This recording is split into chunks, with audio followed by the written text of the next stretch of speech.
joining me. My name's John Dooner and I'm the Director Owner of DY3 Solutions. You join me here on the 31st of August, for a lot of us the last day of summer. And what a spring and summer we've had this year. Couldn't have seen it coming with this sort of level of intensity, really, could we? What we've seen through COVID-19 is a huge mortality rate. We've seen good businesses go under. We've watched almost impotently as the virus has continued to crop up in various areas, asking ourselves questions about how we can return to normal. And gradually the word normal and the phrase new normal is mercifully drifting out of our conversations, and we're talking about something else. What I'd like to do during the course of this clip is to talk about some of the things we might have to do and some of the virtuous behaviours that we can draw on that might help us move from one place to another. It feels important because on the radio this morning I've listened to government extolling people to return back to offices, stating that frontline workers have been working throughout the epidemic, and also people on construction sites and in other areas of work have been attending their workplace. And that sounds quite unfair to me because nothing is the same between one workplace and another. So when we're looking at offices, we are looking at a different concentration about where people sit and what they do, corridors, stairwells, lifts, and so on and so on. It is my belief that we've got some fantastic people, some pretty smart individuals coming together as teams who can pull their resources and can think about how we can make the return to work as palatable, safe as we possibly can, and also to recapture some of the energies of what established us in the first place. So whereas I think the context has changed, some of those high value behaviours, attitudes, skills and beliefs, they haven't changed. They're still in place.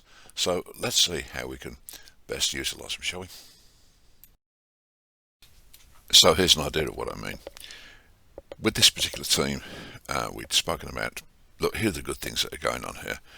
Huge collaboration within the team, really high value share contributions, very low siloed behaviour, lots of cross-talk, lots of cross-flow of ideas, and each member of the team able to go above and beyond for either other individuals or the team purpose, or reaching out to that team and working with others.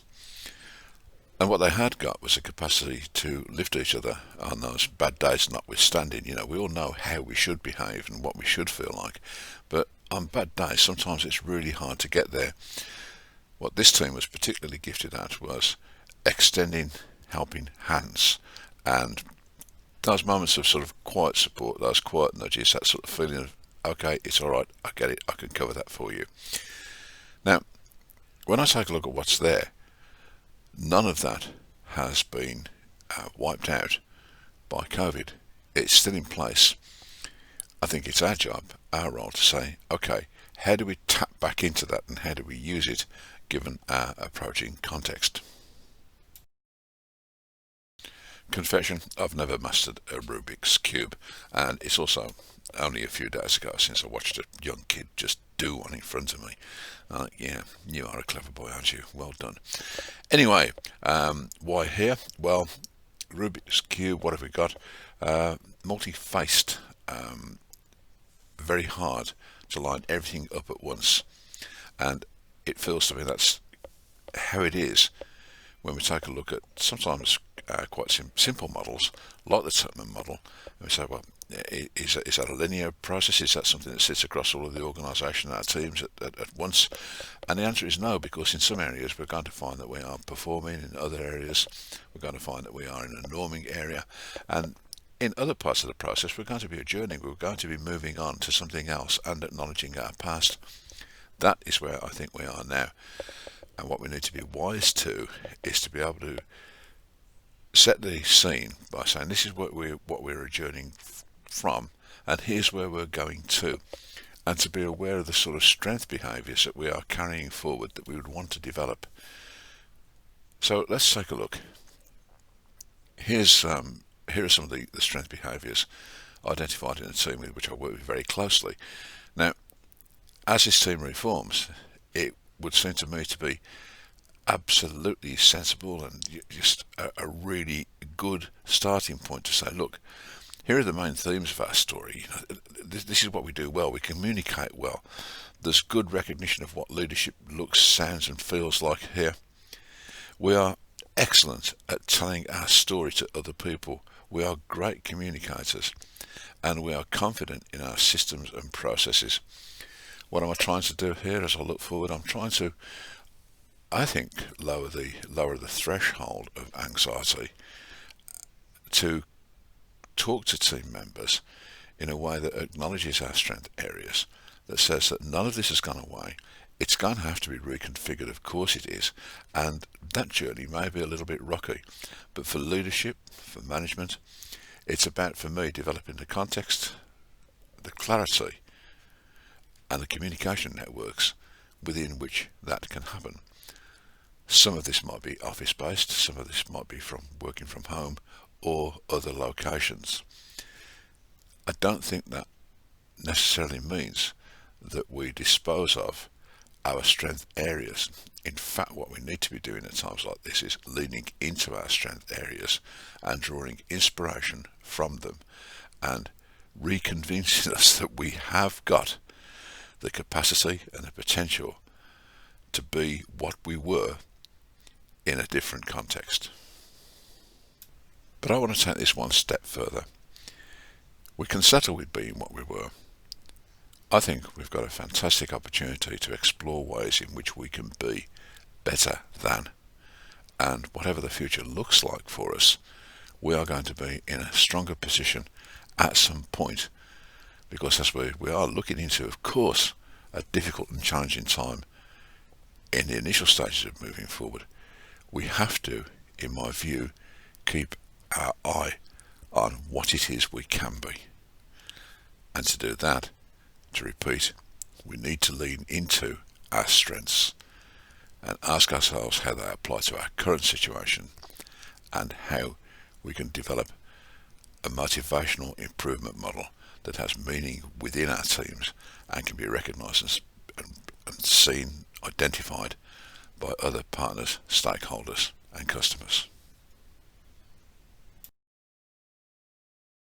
And people quite legitimately ask me, so how are we going to do it? How would you set about that, John? Well, here's an idea. Look, this could happen anywhere. It could happen in a virtual environment, online. It could happen in a socially distanced working environment. When we're bringing people together, I think it's really important that we're honest about where we are now. And developing that honest dialogue, it's about recognising individual contributions, individual perceptions, and allowing some ideas to form that give us an opportunity to work with those ideas and to acknowledge them and say, yes, I can see why you see it is that way. We could take any one of those strong themes, communication, leadership, storytelling, procedures and processes, and ask our teams, ask our individuals, come on, where do you think we are with this now? What is it we need to adjourn? What is it we need to keep? And what will help move us from one stage to another? What is it we need to do to get to our performing best? Now, my view is that we're going to spend quite a bit of time around the storming and norming stages, and actually that's all right. Not so much forming, because the team already, there's going to be sort of some knowledge within that team, existing interpersonal knowledge within that team. But moving on to how we start to do things differently, that is a challenge. So we can expect some storming to go on, we can expect some norming to go on. These are vital conversations, which, the absence of which, in my view, will lead us to a leadership model that isn't all that helpful or useful over a longer period of time.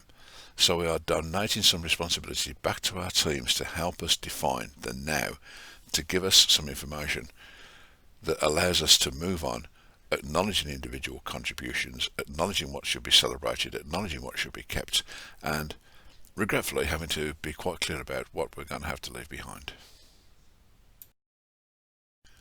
And of course, there are a few ways of approaching this. Um, so here's about telling our story. So it's just one of those themes. Um, I tend to use visual narratives quite a lot. That's just a matter of personal choice. But it does give people an opportunity to sort through what are basically a whole load of images and say, well, look, this helps me tell my story. So that's an approach, and that can exist within a three-dimensional environment or in a virtual environment. It can be resourced quite easily, in my view. But when we're telling our story, we need to understand that there are aspects of this story that apply only to us. It's our internal story and internal story only. So we need to have confidence in each other that there's going to be no leakage about difficult, confidential conversations. We then need to move on to another aspect. What can we share with close colleagues, partners and stakeholders? Now, we might be looking for assistance, advice, we might be informing them, we might be just giving them a bit of a weather check on where we are at the moment. But we need to be very clear about what it is we share. And then there's our narrative. What's our story to the external world, to our customers and to those members of our organisation who may not be all that closely linked to us, but nonetheless would want to be aware of, would want to be able to have a bit of a weather check on what our story is. So you can see that the chunking this down allows us to access some quite difficult conversational areas. But when we're clear about what our story is, how we're going to tell it, and who we're going to tell it to, we also become clear about what it is we need to do to move us to a place where we can actually do that. And then ask some questions of leaders and managers. Harsh old terms, aren't they? Manager and subordinate. But look, you get the picture here, don't you? So we could substitute that in leader with the manager area, and subordinate, we're talking about the rest of the team. As I say, harsh. But when we've run this out in the past and asked people where they'd most like to be, most team members are about 2/3 of the way up the continuum. So they want to have areas of autonomy, but they don't want to be completely autonomous. And that asks some really interesting questions about working from home or other locations, because that autonomy is balanced by the use of authority by the leader manager, and we start asking ourselves, well, what is that authority like, and how do we agree on it? So there are some things that you might just want to try, with the bullets there. What's your spot? There is a difference, isn't there, between compliance and leadership, and that can take us to some quite interesting and challenging areas. And we can talk about what works well for me. And I think, again, when we take a look at working from home or other locations, that's actually going to be quite important, because we get on to conversations about how is work monitored, where does accountability fit here, and that starts to ask some questions about what are we like as leaders, what does leadership look, sound and feel like to us. And a useful thing to do in our current context might be to redesign the continuum. And I'm not going to give you any hints there, but I would just say that Rubiks Cube thing plays across my mind quite a lot in this respect. Thanks. Right, we could go off in all sorts of directions here about strategies for re-engineering, redesigning teams, rebuilding teams. And where there is doubtlessly some legitimacy there, unless there is a commitment to do that, we are really starting from a pretty disadvantaged position. What I would be looking to get from team members, and certainly to display ourselves as leaders, is a sense of commitment. And I would be asking people very directly, what commitment will you make now and today? Now look, this always works better, doesn't it, when we're in a shared working space and we can feed off each other a bit. I completely understand that. That shouldn't, I think, get in the way, though, if we're doing this virtually. When we have individual commitments, they can be the building blocks of the story we begin to tell each other internally, this is where we're at now, and this is what we're committed to now. This provides us, I think, with some very useful clarity, some direction, and some energy to move forward. Most importantly, from my perspective, there's a huge emotional buy-in. Well, I hope you found this useful, and I hope you can make a commitment maybe to sort of say, yes, I'll give this some consideration as we move forward, and please, feel free to get in touch with us. I'd love to talk to you about any aspects of this, and I do embrace that conversation. Thank you. Goodbye.